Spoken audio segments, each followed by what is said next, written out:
السلام علیکم ورحمۃ اللہ وبرکاتہ۔ آپ کا میزبان حکیم محمد رفیع اللہ چشتی، اور آپ دیکھ رہے ہیں ہمارے یوٹیوب چینل علاج کی دنیا۔ دوستو، جو آج کا نسخہ ہے یہ بھی پسل کے لیے ہے، اور یہ آج کا نسخہ بھی میرے دوست حکماء حضرات اطباء کرام یہ ان کی خدمت کے اندر پیش کرنا چاہتا ہوں۔ اس سے پہلے جو ویڈیو لگائی اس کے اندر میں نے نسخہ بیان کیا پاسل کے لیے۔ جن حضرات کا مزاج عضلاتی ہے، خشک مزاج کے لوگ ہیں، ان کو پاسل کا مسئلہ ہے، وہ نسخہ ان کے لیے تھا۔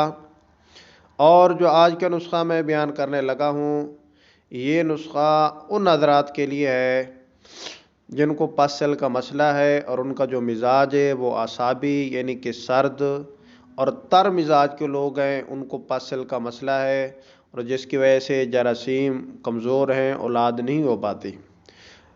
ایک بات دوسری عرض یہ ہے کہ حکماء حضرات اطباء کرام وہ بھی اس نسخے پہ توجہ فرمائیں۔ یہ مجرب بالمجرب ذاتی نسخہ، اور اس کے علاوہ جیسے کہیں کہ سینے کا راز وہ میں پیش کرنے لگا ہوں۔ مبتدی حضرات جو طلباء ہیں، ابھی تک طب کا ذوق رکھتے ہیں لیکن پریکٹس کر رہے ہیں، کہ انشاءاللہ العزیز پوری ویڈیو دیکھیے گا۔ میں ایسے تفصیل کے ساتھ یہ نسخہ عرض کروں گا کہ مبتدی آدمی پہلی بار بنانے والا وہ بھی انشاءاللہ اس نسخے کو آسانی کے ساتھ بنا سکے گا اور اس سے بھرپور فائدہ حاصل کر سکے گا۔ نسخہ کا دو جز ہیں۔ پہلی جز یعنی کہ دو اجزاء ہیں۔ ایک لینا ہے آپ نے 300 گرام نیلا ICI کمپنی کا اچھے والا جو ہوتا ہے، نیلا طوطے جسے بولتے ہیں، وہ لینا ہے آپ نے 300 گرام، اور جست جسے بولتے ہیں یہ آپ نے لینی ہے 150 گرام، یہ بھی اچھے والی ہو۔ اور اس کے علاوہ 4 لیٹر آپ نے عرق گلاب لینا ہے، چاہے عرق گلاب جتنا ہی ہلکا کیوں نہ ہو وہ کام دے گا آپ کا۔ اچھے والے کی نہیں ضرورت، صرف عرق گلاب کا مطلب یہ ہے کہ اگر پانی ڈالتے ہیں تو پانی کے اندر نمکیات ہوتی ہیں، وہ فائدہ نہیں دے گا۔ عرق گلاب عرق نکلا ہوتا ہے، نمکیات اس سے ختم ہو جاتی ہیں۔ یہ نمکیات کا اصل ختم ہونا ہمارا مقصد یہ ہے۔ دوستو، کرنا یہ ہے کہ 4 لیٹر عرق گلاب کو پلاسٹک کے جار کے اندر آپ نے ڈال دینا ہے۔ نیلا ICI کمپنی کا 300 گرام، اس کو کسی کھرل کے اندر بریک آپ نے پیس لینا ہے، بالکل پاؤڈر کر لینا ہے۔ اس کے بعد نیلو کو آپ نے اس عرق گلاب کے اندر ڈال کر اچھی طرح کسی لکڑ کی مدد سے حل کر لینا ہے، بالکل نیلا اس کے اندر حل ہو جائے۔ اس کے بعد کرنا یہ ہے کہ جست کے آپ چھوٹے چھوٹے سے ٹکڑے کر لیں، 1 انچ کے، انچ سے بھی چھوٹے ہوں تو اور زیادہ فائدہ ہوگا۔ یہ ٹکڑے آپ کے پہلے سے ہوئے پڑے ہوں تو ایک ایک ٹکڑا کر کے آپ نے اس عرق گلاب کے اندر ڈالتے جانا ہے۔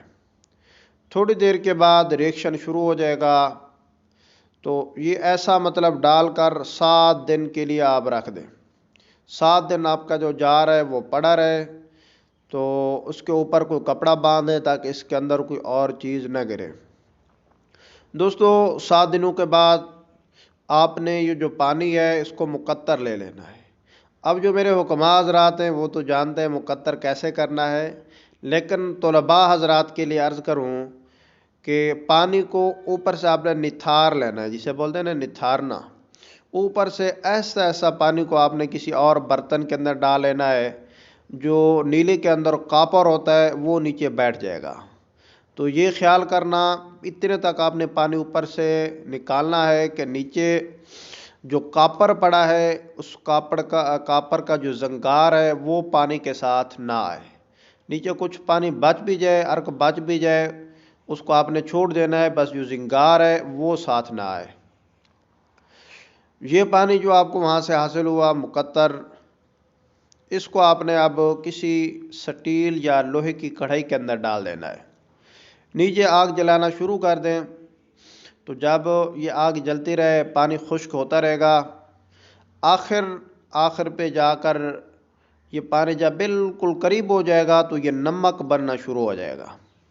جب نمک بننا شروع ہو جائے تو جو چمچ ہے وہ آپ نے تھوڑا سا زوردار ہاتھوں سے ہلانا ہے تاکہ جو نمک ہے وہ کڑھائی کے ساتھ چپٹ نہ جائے۔ اگر چپٹ گیا پھر وہ آپ سے وہاں سے پتھر میں مانند ہو جائے گا، وہاں سے علیحدہ کرنا بہت مشکل بن جائے گا آپ کے لیے۔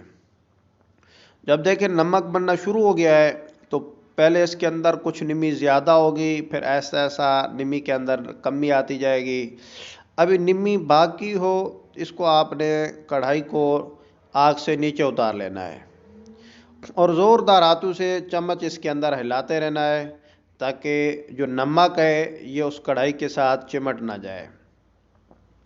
دوستو نیچے اتار کر ایک اور برتن لے لیں، لوہے کا نہ ہو، پلاسٹک یا کسی اور چیز کا ہو۔ یہ اچھی طرح ہلا کر نمک آپ نے کڑھائی سے نکال کر اس برتن کے اندر ڈال کر اس کو دھوپ کے اندر آپ نے خشک کرنا ہے۔ جو نمی ہوگی وہ خشک ہو جائے گی، نمک بالکل خشک ہو جائے گا۔ جب نمک بالکل خشک ہو جائے اس کو آپ کسی کھرل کے اندر ڈال کر، یہ جتنا میں نے وزن بتایا اس سے تقریباً 152-60 گرام آپ کا نمک نیلا حاصل ہوگا، جتنی ترکیب میں نے بتائی آپ کو۔ یہ سفید بالکل سفید کلر کا نمک حاصل ہوگا۔ اب آپ نے اس کو کسی کھرل کے اندر ڈال کر بالکل باریک صفوف بنا لینا ہے۔ تو یہ آپ کا روح توتیا بھی بولتے ہیں، اسے نمک نیلا بھی بولتے ہیں، یہ آپ کا تیار ہو گیا۔ اب اس کے بعد آتے ہیں خوراک کی طرف، اور کس کس چیز کے اندر یہ فائدہ مند ہوگا۔ دوستو 2 چاول کی مقدار اس کی خوراک ہے، دن کے اندر 1 مرتبہ صبح کھانے کے بعد، اگر کھانے سے پہلے لیں پھر بھی بہتر ہے، ورنہ کھانے کے 2 گھنٹہ بعد لینی ہے۔ 1 شٹانگ مکھن اور اس کے اوپر 2 چاول کی مقدار آپ نے دینی ہے، اوپر ڈال کر مریض کو کھلائیں، اور اس کے بعد ½ کلو دودھ پلا دیں۔ سموسہ، پکوڑا، چکن بریانی وغیرہ یہ جتنی چیزیں خشک مسالے والی ان سے پرہیز کرائیں۔ اور اس کا بہترین رزلٹ ہے جب یہ آپ یہ پسل کے لیے اس طرح کے اس کا استعمال، یہ پسل کے لیے جب آپ دوائی شروع کریں اس وقت بھی رپورٹ کرا لیں مریض کی، 1 ماہ کے بعد دوبارہ رپورٹ کریں۔ اس کا الحمدللہ بہت اچھا رزلٹ ہے۔ میرے پاس جتنا رزلٹ آیا ہے وہ میں آپ کو عرض کروں، تقریباً 20 دن کے استعمال سے 6 پسل، 6 سے 7 سمجھ لیں یا 5 سے 6 اتنے پسل تقریباً 20 دن کے اندر یہ کم کرتا ہے، اور جو جراثیم کی مقدار ہے وہ خود بخود بڑھ جاتی ہے۔ تو اگر 5 سے 6 پسل ہیں کسی کو تو 20 دن کا استعمال اس کے لیے انشاءاللہ کافی رہے گا۔ پسل جب ختم ہو جائیں تو اس کے بعد آپ مریض کو جراثیم بڑھانے والی، والیوم بڑھانے والی دوائی شروع کریں۔ تو انشاءاللہ العزیز اس کے بعد جو نسخہ یوٹیوب چینل پہ میں لگاؤں گا وہ سپرم بوسٹر کے نام سے، جو جراثیموں کو بڑھاتی ہے دوائی، وہ عرض کروں گا۔ تو ایک قابل طبیب، قابل حکیم جو موذی مرض ہیں اس کے اندر اس نمک نیلے کا استعمال کرا کے بہت سے فوائد حاصل کر سکتا ہے۔ مثلاً یہ سوزاک کے اندر بھی، پسل کے لیے بھی، اور خونی خرابی کے لیے بھی یہ بہت فائدہ مند چیز ہے۔ لیکن میں نے جو ابھی تک استعمال کرایا وہ پسل کے لیے ہی میں نے بنایا تھا، پسل کے لیے ہی استعمال کرا رہا ہوں، ماشاءاللہ بہت اچھے رزلٹ ہیں۔ تو یہ نمبر میں آپ کو آخر پہ بتا دیتا ہوں، 0346 7281 243۔